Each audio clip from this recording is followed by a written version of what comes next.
Hello and welcome to the Steel Sports Show, the youth sports podcast. I'm your host, Nathan Klingenbeard. Pleased to be joined as always by co-host Martin Brown. Martin, how's it going? Good, Nathan. Good. Yeah. How are you? It's been a busy time. Still cold weather. Still not out of February. It seems like it's the longest month in the world, and it's yet the shortest month in the world. So yeah, very cold in the northeast. But yeah, things are good.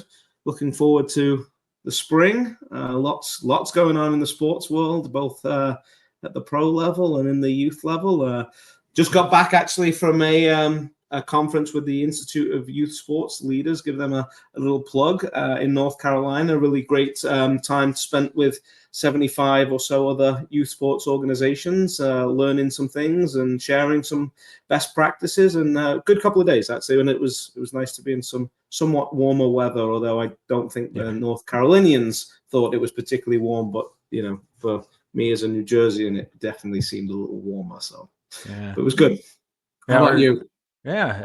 our guest coming up here in a little bit, Steve Jones. We share a nice tie. We love going to the Outer Banks for vacation, and he brought up that in North Carolina, in the Outer Banks, they got 7 inches of snow out there. So, yeah, I mean, I've had to resort to, now that spring training's kind of kicked off, just watching as many highlights as I can from Arizona, Florida, trying to soak up some of that sunshine and try to feel at least some warmth through my phone screen or through the iPad. But yeah, I just definitely ready for spring, ready to get outside and enjoy some warmer weather. So Yeah, well, we're grateful for people to join us. We're going to get right into our baseball talk, brought to you by 431sports.com. And so what's happening in the baseball world?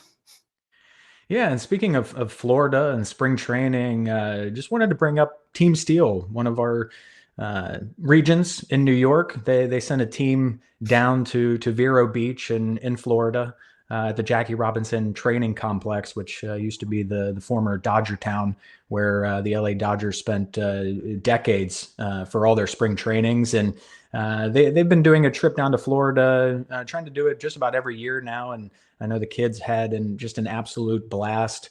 They were able to face teams, even some North teams that came down trying to escape the cold weather, but got some action against some of those warmer weather teams that maybe had 15, 20 games under their belt, but definitely competed very well. They made it all the way to the semifinals.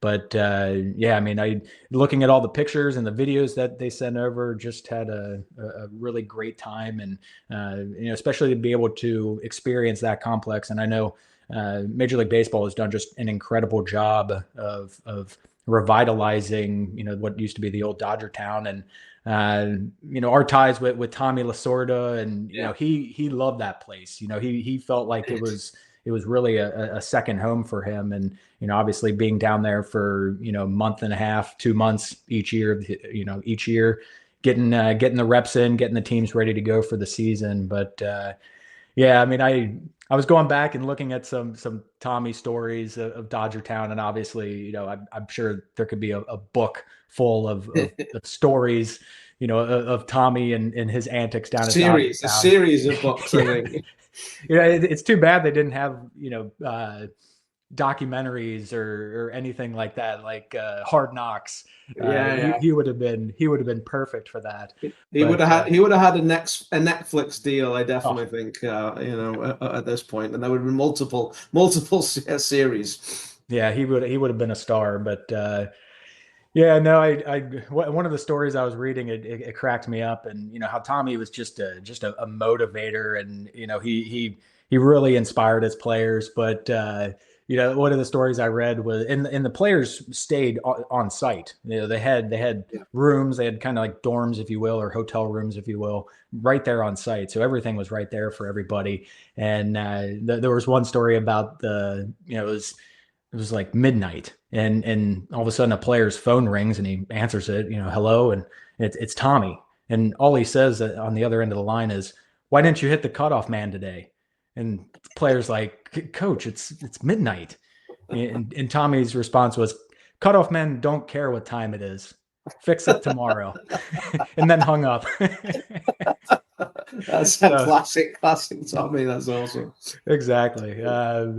But yeah, I mean, even stories about him, riding around on the golf cart, and stories about him, some of the players in the outfield maybe dogging it a little bit during drills, and Tommy driving the golf cart out into the outfield and chasing them around as they're going after fly balls to get them to run faster. Tommy always had some great strategies to motivate players, and it was kind of fun digging into some of the stories that just all his years that he spent at Dodgertown. It was pretty cool. Yeah, that's awesome. I haven't had the pleasure of going down to the Jackie Robinson, complex myself, but I know you have been there yourself, right? Yeah, I've been a couple times, I think twice. I actually ran tournaments there, the No. 2 years that we were there, and got to stay on site. And you can't help but just kind of be in awe a little bit of the fact that so many legends came through that facility and Yeah. played on those fields. Jackie Robinson and Duke Snyder and Dusty Baker and Tommy Lasorda, and it just yeah, I mean, you can't help but feel it, and you see their photos all around the cafeteria. There's big photos and things on the wall, memorabilia.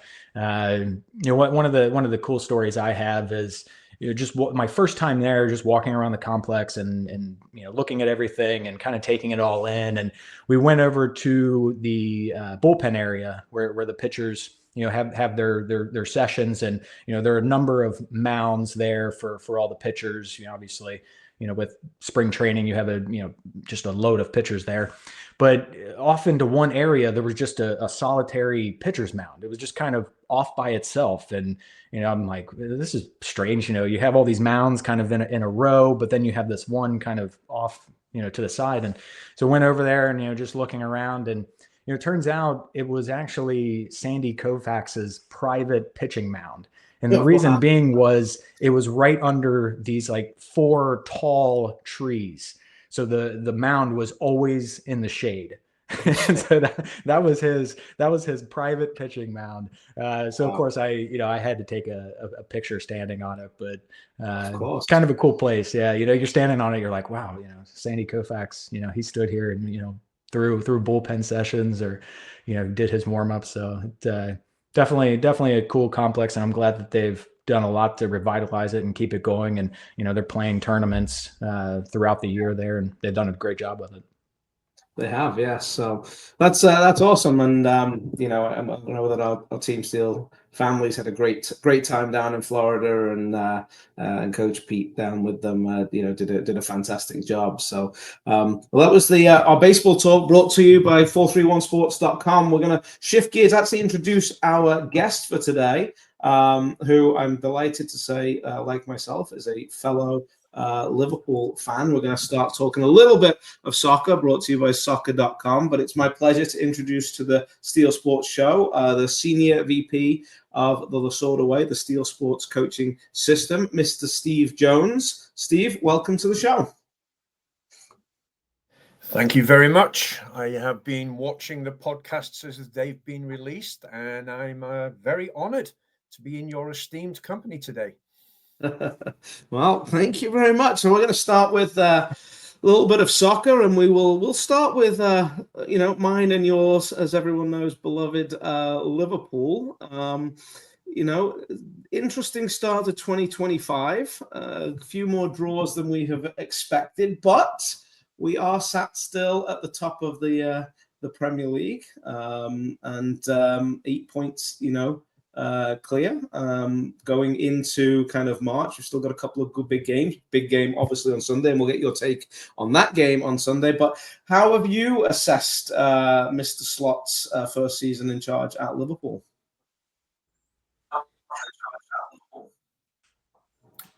Yeah, it's been an interesting season, and one which I'm sure you'd agree has exceeded our expectations. Yeah. Mr. Slot came in with a modest managerial background, although he was sought after by a number of big clubs before he decided to join Liverpool. And one of the things that I think has been key and perhaps overlooked is that he's brought a management style that is very Dutch, very restrained, very level-headed, very calm. And the interesting thing about that is some of the most successful players this year, Van Dijk, Gravenbeck, and others in the team, are that kind of personality. Even Alisson Becker, the goalkeeper, they just don't get ruffled.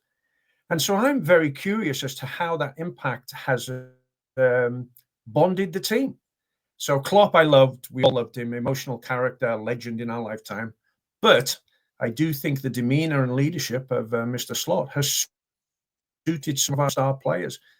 And I think, therefore, even though some would consider last night's result a disappointment, that's the kind of game we would previously lose. You know, Aston Villa went to Emirates Stadium recently and drew 2-2 with Arsenal.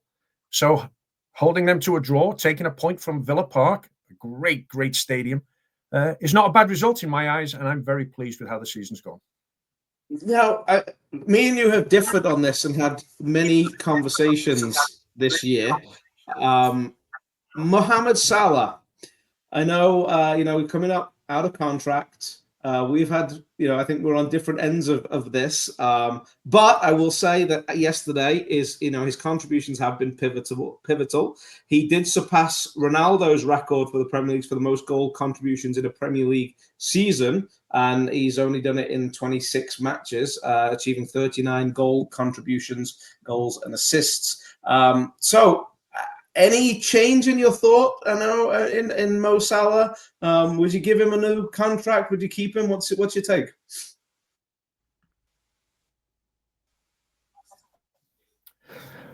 So my take on Mo Salah is he's phenomenal. He takes care of himself in an unusually dedicated way, Ronaldo-like. However, I would criticize his performances in the first part of this season. And I think he has improved. But throughout even what I would call bad performances, he's been pivotal. My argument is, I honestly think if we had an Anthony Gordon or Bukayo Saka playing in the same position with the same team, receiving the same service, I do think they would achieve the same numbers. So for me, sell him for the princely amount we can get for him, or let him go if we have to, and invest in a younger player. Saka's never going to leave Arsenal. Gordon would come to Liverpool tomorrow. Die-hard Liverpool fan, his whole family are Liverpool fans, no blues in his family, is a Scouse boy. And I think we should go get a player of that age, that ability, and I do expect they would score as many goals as Salah would in our team currently. Yeah, it's an interesting take. I definitely would give Salah, a 2-year deal, takes care of himself and find that replacement. I don't think we've got that succession plan in place yet. Whether you said if it's going and getting a Gordon, I don't think there's anybody coming through the system that would do that. So I think at the very least it bides time, right, of a couple of years to find that long-term replacement. But yeah, he's had a fantastic season, and you're right, he keeps. He looks just as fit and and in great shape as he probably was 5 or 10 years ago, and I think he will continue to do that. So it will certainly be interesting. But I think we both agree, this week was going to be pivotal for Liverpool. We've got Aston Villa, followed by City, and then obviously Newcastle on Wednesday. And let's talk briefly about the game and get your thoughts before we pivot a little bit on Sunday's game. Obviously, City not had a great season, coming off a bit of a battering yesterday from Real Madrid and the Kylian Mbappe show with a hat-trick, dumping them out of the Champions League. What's your thoughts for Sunday? What would you take a draw? You think the game's winnable? What's your take? So unfortunately, timing is everything, right? They've just been embarrassed in Europe, and they're going to come back with a attitude. Pep is going to fire them up. Some of their players are going to be fired up. They need to respond. So it's really poor timing for us on the back of what we've been through in the last several days. I thought Goodison took a lot out of our boys, as well as the Villa performance. Would I take a draw? I honestly would prefer, I think, at this point, to go for it, try to win the game and get the 3 and lose it, as opposed to, and I don't think Slot will do this, set us up to not lose the game. I don't think that's the way he is inclined to play it. I think what we can do that we haven't previously against City is control the tempo of the game. I really do think we can do that. Have some concerns, one of them being Trent, if he starts, and his defensive capabilities, I think the last time we played City and the last few times, they've targeted him. And if they put Doku out there and say, just run at him all day, they'll get results from that. So I want us to go for it. I could live with us losing it. A draw, 3 points from these 3 games. Not enough to make it a certainty that we will win this. I don't care what that stupid Opta thing is telling us. So, yeah, I think we need a win. Yeah, I do too. I was talking, I said, if we came up with 7 points from these 3 games, I think it would cement the title. And obviously getting a point at Villa, you have to try and win your home game. So if you do beat Newcastle, it means you kind of will have to win, at City. I don't know if 5 points will be enough. And I think psychologically, if Arsenal do win Saturday, the gap is down to 5 points. If Liverpool then lose on Sunday, next time Liverpool play, Arsenal could only be 2 points behind. Obviously, they have to come to Anfield. But yeah, I think it's a lot of people thought that this was maybe done and dusted, but I think you're going to see a title race going down into the last, 6 to 8 games here. I still do think it probably will be over before the end of the season. I don't think you're going to see it going to the last day, but I do think you're going to see some excitement in the next probably 4 to 6 weeks. I know there's not a ton of games in March with the cup competitions and things, but next 4 to 6 weeks, I think you're going to see a bit of a race.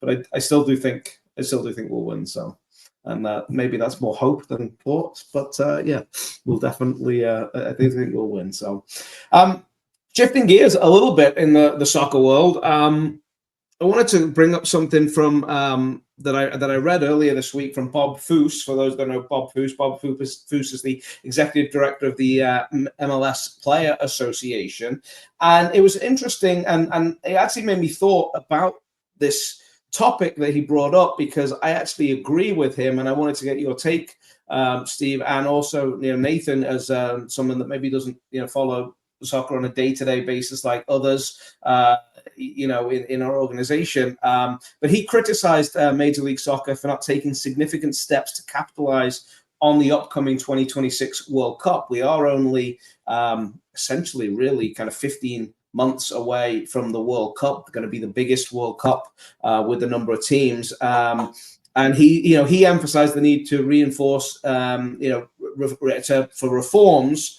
to enhance competition and global presentation. And it made me think I don't think they are doing enough, both US soccer and Major League Soccer, to actually promote and get this. I mean, I haven't seen a whole lot. I mean, we're in the space, youth sports space consistently. And, there is definitely excitement, but I don't think there's been a huge push. And I just figured out, in reading that, it made me triggered in my head, like, it's probably right. And there are things that can be done. There's been nothing passed out to, youth, soccer clubs. We obviously at Steel have Steel United, a large soccer club. And you're not getting we're not getting a lot of feedback or things around the World Cup. Hey, watch parties, are we doing stuff? And they're not building that. Maybe it's coming, maybe it's too early, but I think 15 months away. But I wanted to, having you on and you being in the youth sports world, in the US for 30 plus years, would have a good take of what you thought about kind of the upcoming World Cup and what they're doing in this country to get the country excited about it. Yeah, well, I think, unfortunately, this is a indication of the dysfunction of soccer in this country, right? So the disconnect between the USSF, between the MLS, between the national teams, the women's team, the men's team, even, there's just a general disconnect. And I don't think the MLS have embraced the fact that this could seriously raise their profile in the country. When you think of what Inter Miami, right, which is definitely a controversial subject in terms of what were they doing at the World Club Championship. But around the world, there are kids wearing Inter Miami shirts now. How did that happen? Lionel Messi. But have the league really embraced the different ways in which they can make this brand more of a worldwide, global audience? I don't think they have. They're supposedly in the top 6 leagues in the world, done a good job of using not just the World Cup platform, but their own MLS games and calendar and high-profile players. And honestly, I do think it goes to the fact that there is not a pyramid system that leads to one true pinnacle in soccer in this country right now. So I would agree with you, Martin. I don't think they have taken advantage of it. But what do we know? Well, we know in the last 5 World Cups, there's been more tickets sold to American fans than any other country, dating back to South Africa, right? They have the most people that buy tickets to go to World Cups. So the disconnect is not in terms of the fans, not in terms of the viewership. It's definitely in terms of the organization, in my opinion.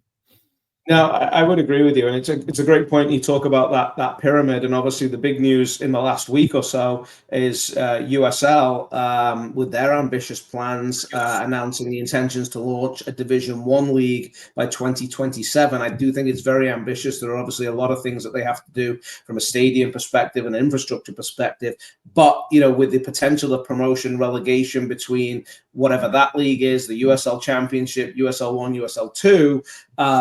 I think that's going to be a big, if I'm sat in the MLS office right now, that's something I'm keeping an eye on, because I think, if you bring in promotion relegation and you have a Division One level league at the top of that pyramid, and you have that whole pyramid system in place with promotion and relegation, I think it could change the game for player development, for youth players looking now that could get involved in that in the future, in the next 10 years. And wanted to get your sense on, one, that announcement, and two, do you think it's realistic? And three, how would promotion relegation in that system, if it did come to fruition, help or hinder, if you thought so, the game in the US? Yeah, so the USL proposal is ambitious, undoubtedly ambitious, but they've done their homework. We know in the youth sports business, there's a tremendous increase in private venture capital being invested in youth sports. We know that that's happening also in professional sports. I mean, I'm sure you're aware, Pochettino, right, came in as the US men's national team coach. A great proportion of his $6 million salary is being paid by a hedge fund manager that donated millions to the USSF to supplement his salary they could afford. So these things are happening. And I think what has also heightened the profile of promotion relegation in this country is the Wrexham series. These American boys have gone in, they've bought a club that was once a big club. They've gone from, and they're at the top. They're going to get promoted into the championship. And everybody laughed about them being in the Premier League. Well, hey, you better wake up, because in 4 to 5 years, it could happen. And so this promotion relegation, I think, is a key issue. MLS and most major sports in this country are boring. When it comes down to the end of the season, people are tanking games to get high draft picks. Whereas in England and Europe and the rest of the world, people are fighting for their lives. So I think the USL are onto something. I'm sure they've done the homework and realized what investment is needed and think they can get it. And I think it will be a great idea.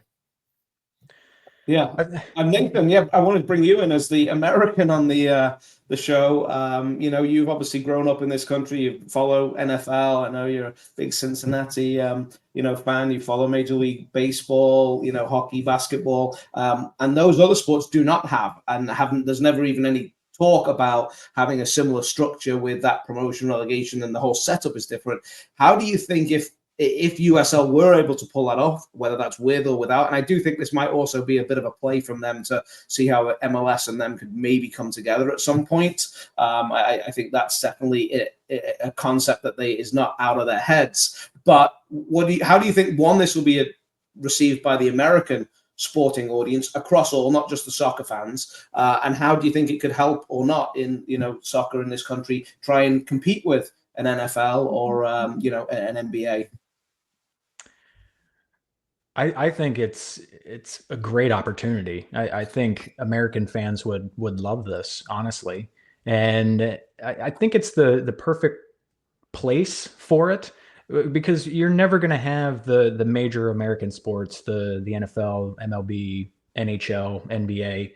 They're not going to go to this type of system ever. It's just not going to happen with what's in place with the ownership groups and everything. But I do think that this is a great opportunity to sort of introduce the promotion relegation, more to the American audience at home instead of, the American audience watching it abroad.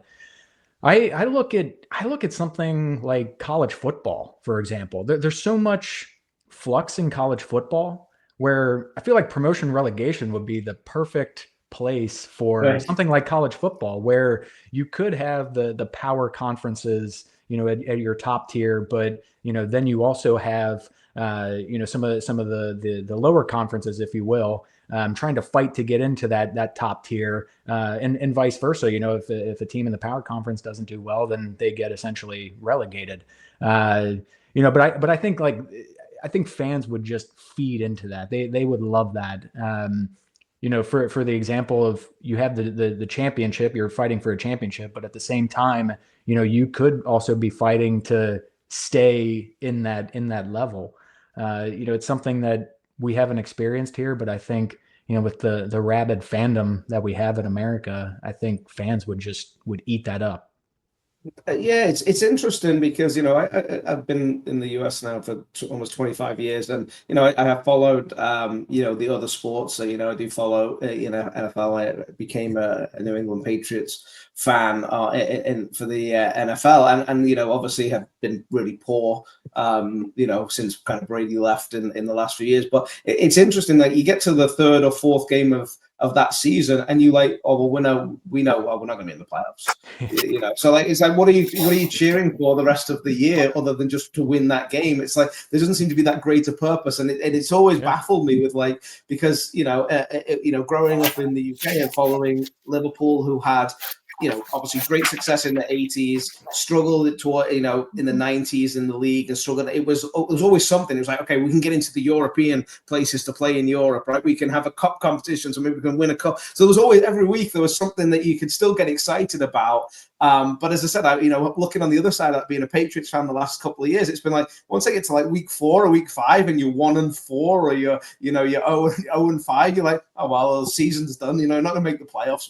What's left? And I did lose interest, and again, I'm not a hardcore diehard fan. I didn't grow up, with that team but as a casual fan, it does make me lose interest, particularly if the team's not doing well, because there's just nothing else to play for. So it will certainly be interesting, and it would be something, I think, in college. You're right, college football, that would be a really great space to trial this, for the US, and hopefully, I do think it can improve soccer. I think it'll give kids more of an opportunity to play professionally, whether that's a lower level, and then they can work their way up. So there are plenty of stories in the Premier League. I think there was a couple of years ago, I can't remember the team, but there was a player that had then played and scored in every division of the English the system, all the way up into the Premier League. So I do think it will be interesting to see how that pans out. I said it's an ambitious plan from USL, but we'll see if they can make it. But it's the opposite end of the spectrum. When soccer over in Europe, when they were talking about the Super League, it was, fans were apoplectic about it because that's sort of the American model, where it's you're in and there's no promotion relegation, and we're creating this professional league, and it's just for the elites. It's just for the elite teams. So and people were going, teams with money, people were going insane that, no, this is not going to work. How can you do this? This is terrible. This is totally against what we are so used to. But it'll be interesting of how that pans out. It's definitely something to watch over the upcoming months. I want to switch gears a little bit and talk a little bit about women's soccer. We have Steve Jones on today, largely because he's just written a great article, which we'll be releasing as part of our Beyond Our Game series. It'll be out on LinkedIn. It'll also be in the bio of our podcast here. And the topic was female empowerment through youth sports. I know it's very near and dear to Steve's heart. He has 5 daughters, and has been working in the female youth sports space for many years. And I did want to a couple of really good interesting things that I thought happened this last week, I should say, in the female game. One, we had the first $1 million plus player transfer fee, Naomi Gurma, went from the San Diego Wave. I know we talked a little bit about it last time, to Chelsea for $1.1 million. I think it's a landmark move that underscores the increasing investment and recognition in women's soccer, both domestically and internationally. And the other big news I thought was great, again, seeing this, the NWSL announced the addition of the new franchise in Denver, set to join the league in the 2025 season. And I think this expansion, which was secured with a record $110 million fee for a female franchise, it was absolutely outstanding to see. It highlights the league's growth and the rising interest in women's soccer across the United States. So bringing Steve back in before we get really into your article, and which was awesome, by the way, give us your take on, the youth at the female soccer side, particularly with these couple of announcements. Yeah, it's really exciting times for a few reasons. The two you mentioned are significant, obviously. We've also had in recent times the Angels, right, in LA, and the investment that they've had. And we've also seen in the last 3 years that media coverage has tripled in the last 5 years in female sports in general. And we're talking about the WNBA as well as the soccer league. So I think it's really exciting times. I do think also it was really, really good news that, and I know we're going to talk about it a little bit later, but to have the same salary as the head coach of the men's team. When she signed, Berhalter and her were both on 1.6 million. That's changed now, obviously. But I think there are some significant changes, not just in soccer, but in a myriad of women's sports that are proving that the pyramid system is going to benefit as a result of this. When the professional level has a higher profile, somewhat equality in terms of certain figures, viewerships, salaries, franchises, that sends a really positive message down the pipe to the young girls. Really, really positive. So, yeah, I think the developments in the Women's Soccer League are impressive, but I do think just generally the professional state of women's sports over the last 5 years has just increased so much. It's going to inspire a lot of young ladies, as we're going to discuss in just a moment. Yeah, absolutely. And I know we had Annie Meyer Drysdale on a few weeks ago on our podcast, and she's certainly was a driver of getting to this point. But I think it's even surpassed somebody like her. I'm not gonna say expectation, but her thought of where we could be on the female side. And it is great to see the investment, the media coverage, the quality of the athlete and what they're putting out. Week in and week out, it's just fantastic to see. And so that was our soccer talk, brought to you by soccer.com. We do want to switch gears and talk a little bit more in depth about your article, Steve, the power of youth sports in female empowerment. Youth sports serves, and we all know we get to work in it every single day, as a powerful tool for empowering young girls, fostering leadership, confidence, resilience, and teamwork. And obviously, there's a lot of data out there now. Participation in sports has been linked to academic success, career advancement, and improved mental and physical health in female athletes. So, talk us through a little bit about what you put in the article. Why did you feel that this was a topic that you really wanted to get into? I know it's kind of near and dear to your heart, but give us a sense, and the audience a sense of what's in the article and the why behind it. Yeah, so it is very personal to me. My relationships, my own daughters, my relationships with my family, extended family, parents, was so impacted by the opportunities that my kids had that my sisters never had as I grew up in England, right? So I grew up in the north of England, very, very chauvinist, very chauvinist. Women did not only not play sports, they didn't go and watch sports. The soccer grounds at that time were a place where men went to go and drink and spend time with men and watch men play and do the manly things. So I grew up and yeah, my sisters played a little bit of sports, but were very limited in what they exercised. I had 3 sisters, and I honestly don't recall one occasion when my parents or I would go and watch them play, except when they got a little bit older and we all played one particular sport, badminton, and so we'd all be together. But other than that, it just wasn't an event. And I don't think I even realized when I moved to America, my oldest twins, Jade and Caitlin, were born in Birkenhead, and we moved on their first birthday to America. And it wasn't until they probably hit the ages of 10, 11 when I realized I had daughters who played softball and soccer and lacrosse and volleyball, and pretty much whatever they wanted to play, they had the same opportunity as the boys in the community I lived in to play. And, they were raised in a town, Maplewood, South Orange, with Columbia High School, a very strong tradition in sports, but also a very strong tradition in club sports. So in our town, there was clubs that had ultimate frisbee, tennis, volleyball, basketball, everything that you could imagine. And it definitely helped my daughters. It helped them in becoming strong, assertive young women. They've all gone on to be very successful. And as we know, the pathway of sports and learning that assertiveness, learning that it's okay as a female to be aggressive, which is still something of a hard concept for some people, but being allowed to do that and embrace the things that sports could teach them was priceless. And I'll never forget, spending time with my parents who visited from England and sitting on the side of a soccer field in Maplewood, watching their granddaughters play. So, very personal to me, quite emotional at times, but yeah.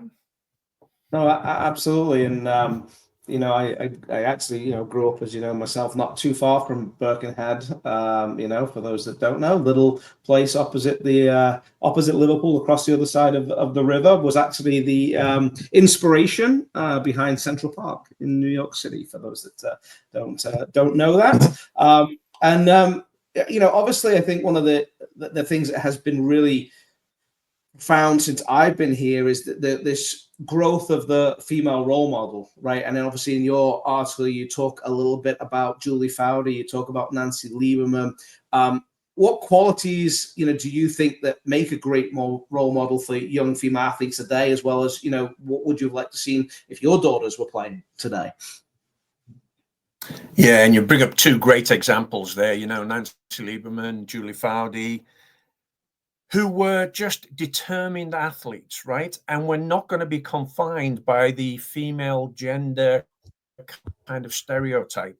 And in Julie's, the golden age, right, of that team, that were all just women who were quite comfortable being as aggressive as men, displaying the same kind of competitive spirit, the same kind of camaraderie, the same elements that obviously men had for years been, it's okay to be like that on a field because you're a guy.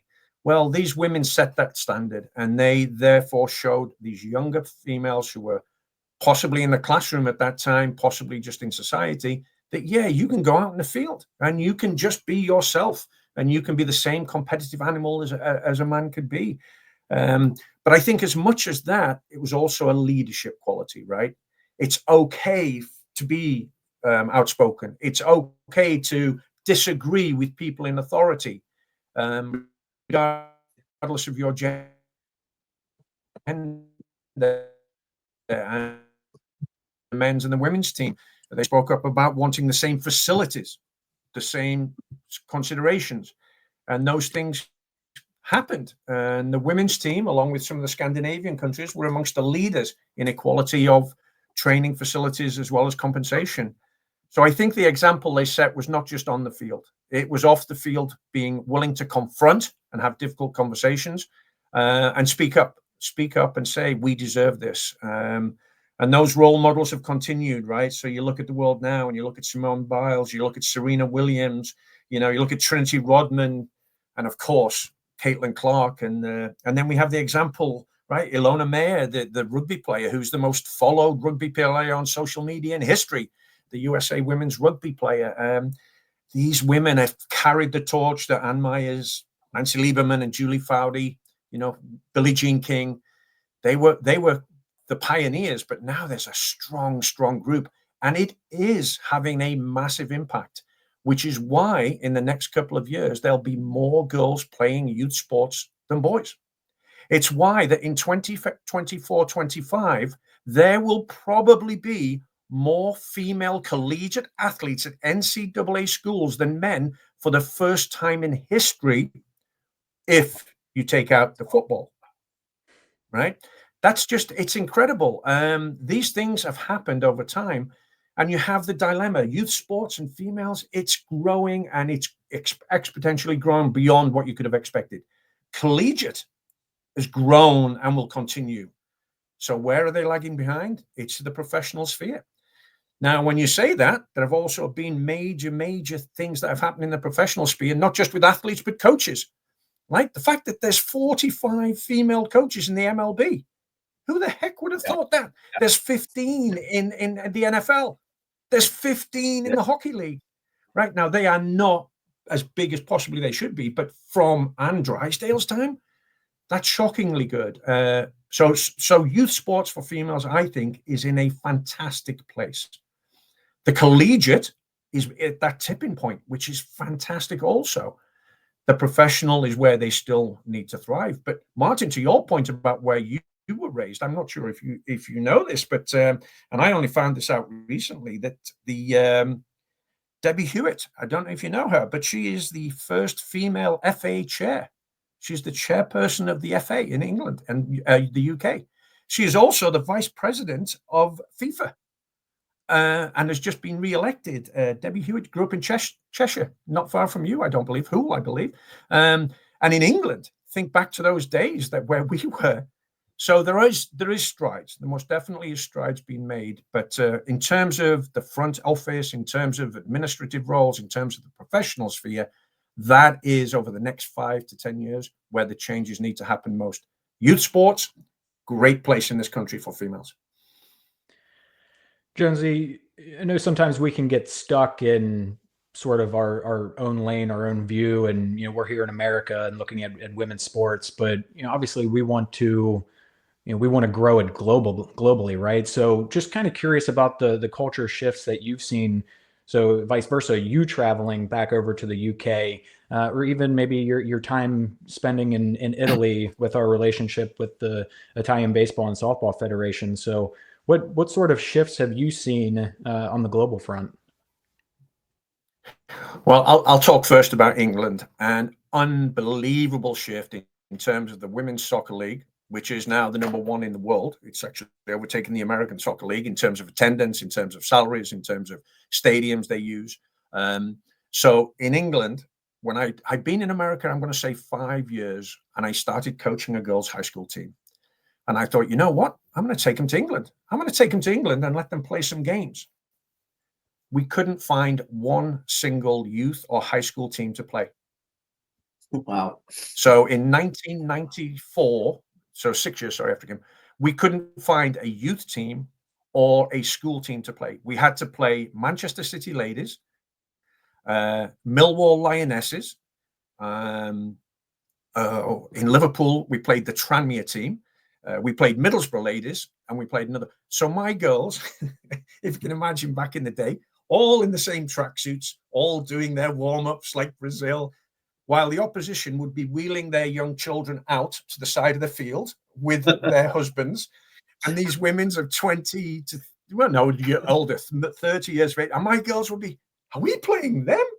And I said, yes, in fact, we are. And we actually only got beat by Millwall Lionesses. We got spanked by them, but every other game we tied or won. And that was in 1993 or 94, sorry.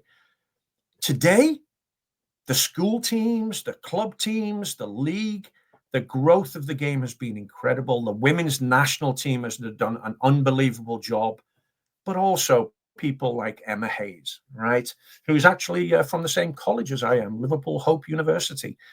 Played for Arsenal briefly, got injured, but as you know, I am actually banking on Emma Hayes being the first person to break the unknown tradition, which is no foreign coach has ever won a World Cup in soccer or rugby, men or women, with a team that they are not from. In other words, every team that's won the World Cup in rugby and soccer, men and women, have been coached by a national of that country, which is an astounding figure to me. I think Emma Hayes is going to break that. I think she's going to do it with the American women's team. But she, again, at Chelsea, led so many different changes, not only in participation, but in terms of recognizing the differences between a female and a male athlete, in terms of how you cater to the female athlete, in terms of how you grow the profile of the sport. She was an unbelievable advocate for female sport. And those people have made the change. So in England, the change has been absolutely unbelievable. And the change in soccer has led, because that's the biggest sport in England, to changes in every other game. Rugby teams, there are female rugby teams, cricket teams, everything has changed because of that. And then in Italy, Jonesy, let me just ask you, on Emma, because I think it's a great point you make. How far do you think we are from having somebody like Emma Hayes or a top female coach, which hasn't also yet been done? You talk about not winning World Cup with somebody that from your own country, actually coaching on the men's game. I mean, I think that's the next big milestone, right? That hasn't happened yet. It's certainly not in the Premier League or in the EFL, and certainly hasn't happened on the MLS side here. So how far away do you think we could be from that? Do you think Emma is the prime candidate in the future to be that lead figure that could be? I know, from people that I do know, that there was a conversation about putting her in charge to the end of the season at Chelsea, when they made their last coaching change before Maresca came in. What is your take on that before we get your thoughts on your Italy? Yeah, so that's a very interesting question. So I'm not sure if you're aware, but Stirling up in Scotland actually put a woman in charge of their men's team, and I believe she actually won the league. I'm not sure if she's still there, and that was a big news, obviously, back home. I think there is a way to go before there will be a woman in charge of a top-level professional men's team in soccer. Now, if we're saying there are 45 coaches in, Major League Baseball or the NBA or whatever else, they are closer, I would say, in terms of making that next step. And we know, obviously, we have Nancy Lieberman, who coaches in the men's basketball league, and is respected in that role. But yeah, I do think there are hurdles to overcome. Some of them are based on simply the fact that there is not a plethora of women who are involved in the coaching profession. And we see this even at the youth level. We're trying to positively recruit female coaches, and it's very challenging.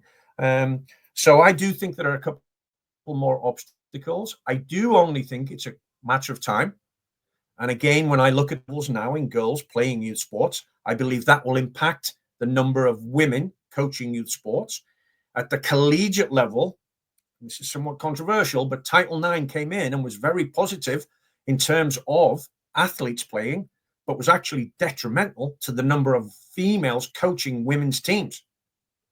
So what happened was, when that came in, Title IX, and female sports became more competitive, there was a reduction in the number of women coaching.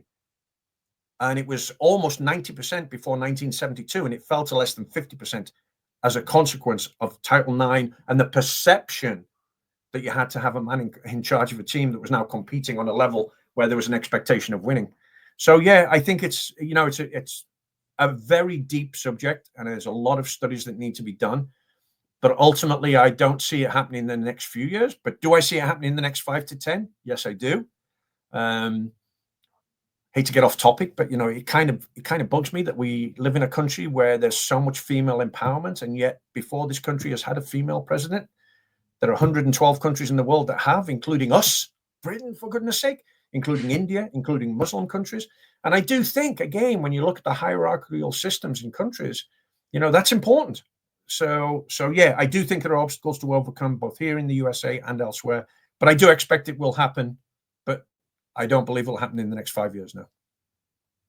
And so I didn't mean to cut you off, because you were making some great points, and I know you're going to talk a little bit about Italy. So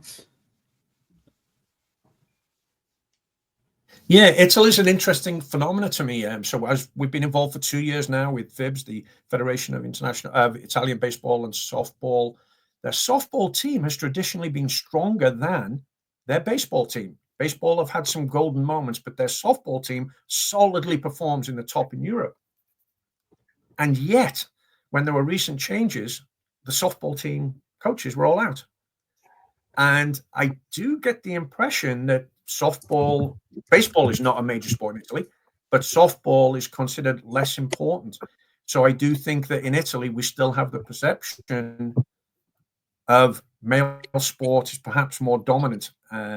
Now, I have not looked at the youth participation figures, but interestingly, I do think they have more ways to go than either the UK or the USA in terms of having that equality. You mentioned female coaches, especially in youth sports. What can we do to encourage more females to get into coaching? Is it trying to get them started earlier, encourage them at a younger age, and also to just some of the experiences that we've had at Steel Sports with female coaches coaching boys teams. I know, for example, in Pennsylvania, Heather O'Rourke, for example, coached a boys team that went on and was team of the year in Pennsylvania. So maybe just some of the experiences that you've seen at Steel Sports and the reception that we've had. I think that's a great shout out, and I would triumph not only Heather, but Jalen Finney in Texas. And I would triumph the fact that we have deliberately made sure that our female coaches are coaching boys teams. And there is a great deal for young male athletes to learn by being coached by a female, just like there is a lot of young females being coached by a male. I think it's equal the impact they can have on the players and the different perspective that they can bring. Specifically to recruit female coaches, we've tried to hold recruitment days for specifically female athletes, female coaches, I beg your pardon. And we have our Women of Steel to try and offer the support that women need, which is different, which undoubtedly we cannot argue that it's different. My feelings are that this will change as a result of the growth of young women playing sport. When you look at our coaches now, the vast majority played sport, developed a passion for the sport, were not good enough to make the professional level as an athlete, and sought therefore coaching as their fix, if you want to call it that, and realized once they got into it, holy goodness, I like this almost as much as I did playing, and I can have an impact on so many players. Yeah. So I think the fact that we're now tipping the balance in participation at the youth level, we will see a growth in female coaches in the future. But there has to be considerations and accommodations, Some women, and I think it's AC Milan were the first team to do this, right? They've guaranteed the contract of their female players should they become pregnant during a season. Well, the world can't go on if females don't have consideration for having babies, because we ain't doing that job. It's way too painful. But there has to be certain considerations. There really does. That's a flippant comment. I don't mean that, but there are serious considerations that we have to give to female athletes. Once we do that, we can give those same considerations to female coaches. And I think that is what the impact will be. But I'm very proud of the efforts that we've made. We still need to make more. But in Steel Sports, I'll again give the shout out Heather, Jaylin, and other female coaches, more than capable of coaching young men and young boys. And I think it's a great example when we do that.